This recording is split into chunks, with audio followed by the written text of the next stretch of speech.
And for Hanu, I think, that kind of line of his, how he was like seeing his own faith and belief, I think it was all set up perfectly because I think it was his first ceremony was like just such a success, right? Exactly. Yeah, that it kind of gave that whole idea in his mind. And then it all goes back. I mean, it's when things snap together. The fact that I had given him that scar and the wound, the head wound, and his high faith, coming, and I was like, this guy's actually all right in a lot of ways, but there's a couple of ways when this could go very badly. Yes. Right. This could go very badly in the future, or it could be, the story of a man who rises to the heights of what a faith can be in a positive way. Who knows? Maybe his humanity and Pixie's humanity actually put some solid ethical weight into this relatively self-serving, consumptive, consumer-oriented religion that they've got. Who knows? Mm-hmm. Maybe the other priests don't like that. Who knows? What we don't have a priesthood for the living gods, do we, in the game? We would have to make it. Yeah. We would have to make the little box with its competency levels for the priesthood of the living gods. That's cool. It's there to be done, right?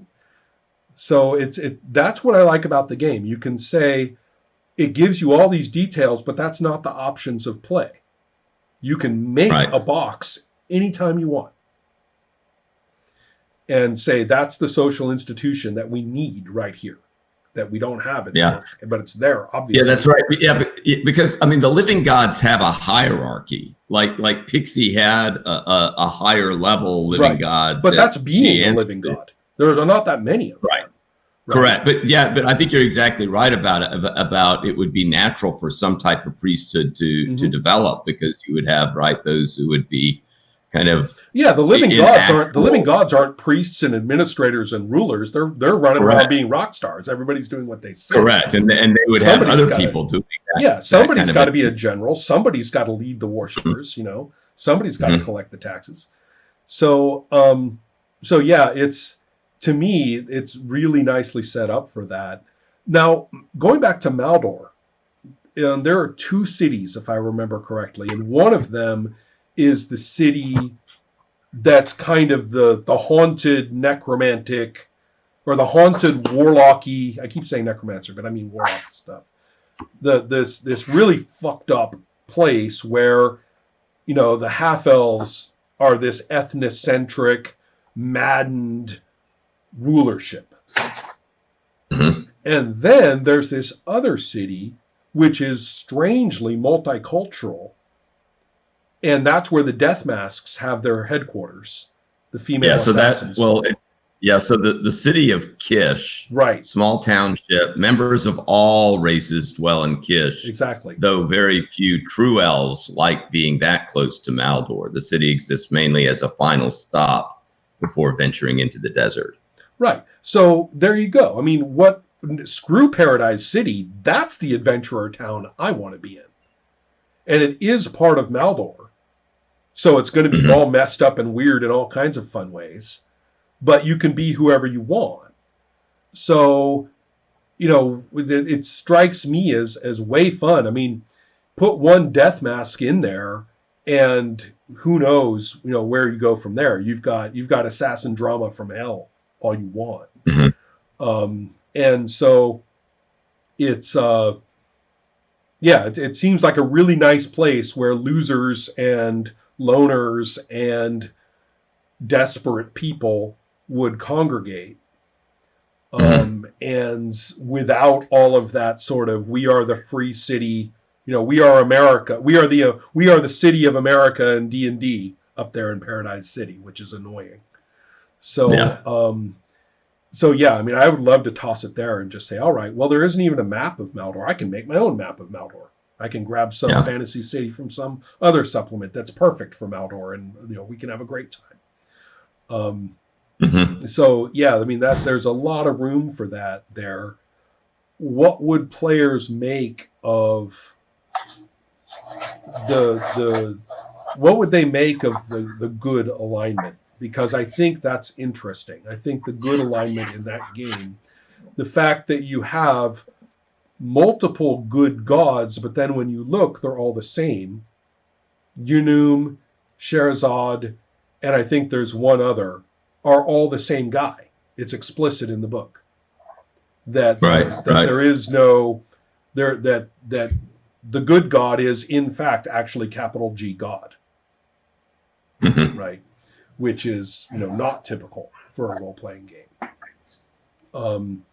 And I just find the whole thing rife for interesting interpretations, for people to for me to say, okay, you want to play somebody good who is following the path of God in your particular religious way in this setting. Let's see you do it. I'm interested. What do you like? So the religion has a little more weight than just being different sources of different powers. And the evil ones are really fucking evil too. I mean, they're really bad. I mean, that whole they're all awful.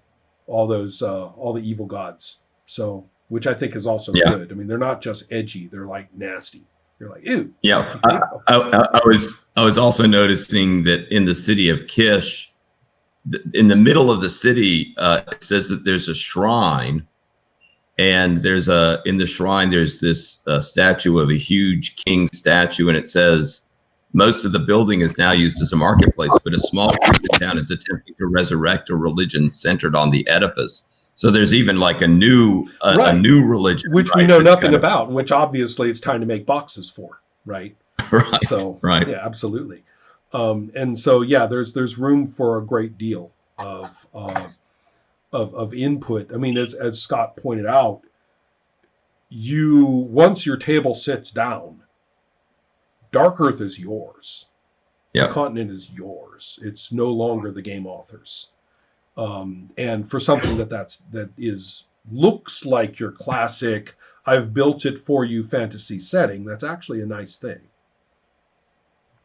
So it's sort of my take anyway. I'd like to get back to it. It's a game that I think would reward a fair amount of visits. Whereas, the undiscovered thing we're doing right now, I'm really, really liking it, really liking what we're doing with it, but it's the only thing I want to do with it. Mm-hmm. Someone would really have to, it'd take a lot of convincing. Somebody said, come on, Ron, I got it. I got undiscovered. Come on, make up any character you want, any race. And I'd be like, really? And they're like, come on, we're going to use the setting, everything. I got it. I'd do it, but I would say you're really going to have to do. I don't know how you're going to do it. I mean, I'm in your hands because I don't see it. Whereas with Darkurthe, I mean, it's there. It's really there. Hey Scott, what's going on? I'm so glad to get together with y'all and get to talk about this. Oh, well, so anyway, Scott, you kind of missed us going over some of the points that we thought were really, really strong in the game. So maybe we'll follow up. But I was going to ask you, what were your experiences in GMing the game? Well, I don't have a lot of experience GMing to begin with, so I hope that this does offer something.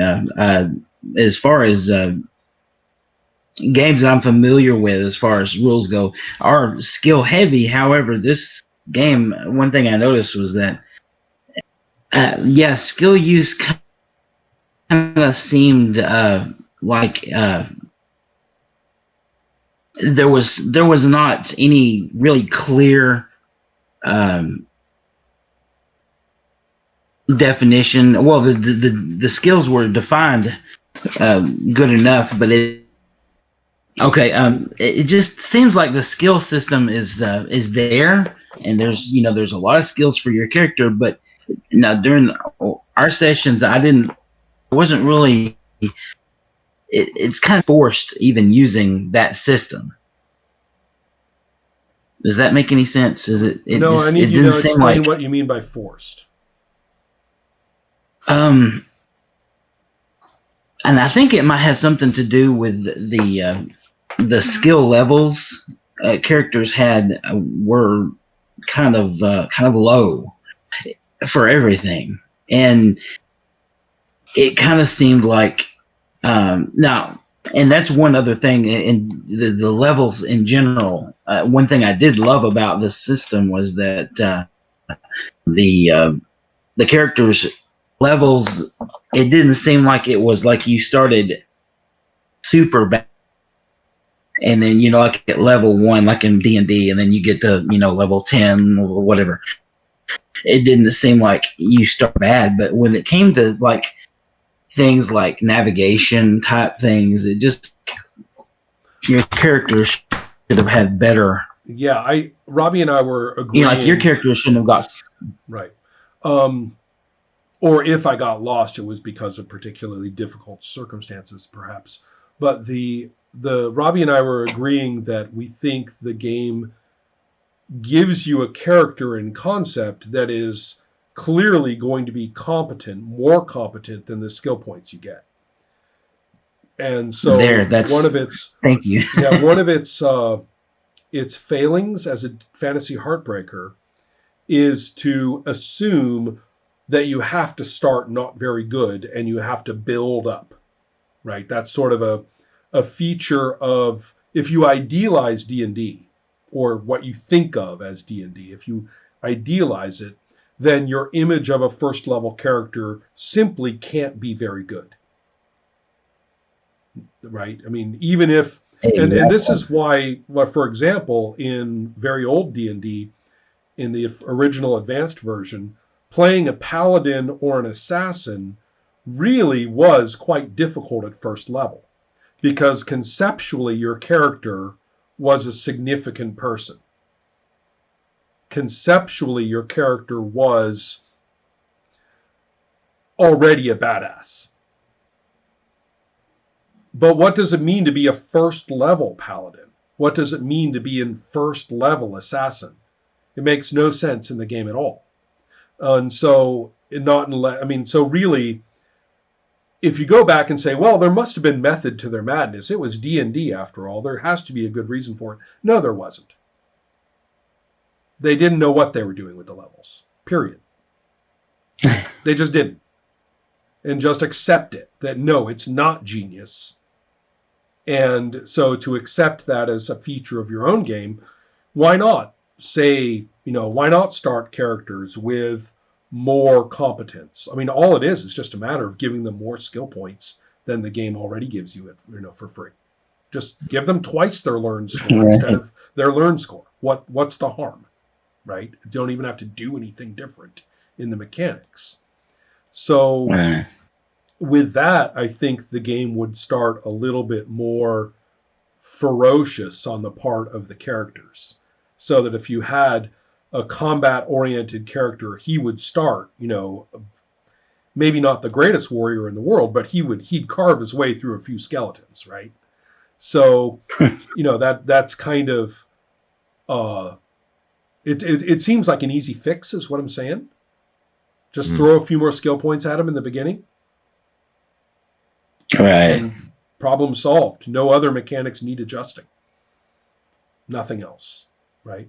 So, that's why I wanted to give you as many experience points as possible. Right. No, I completely understand that too. It made a lot of sense.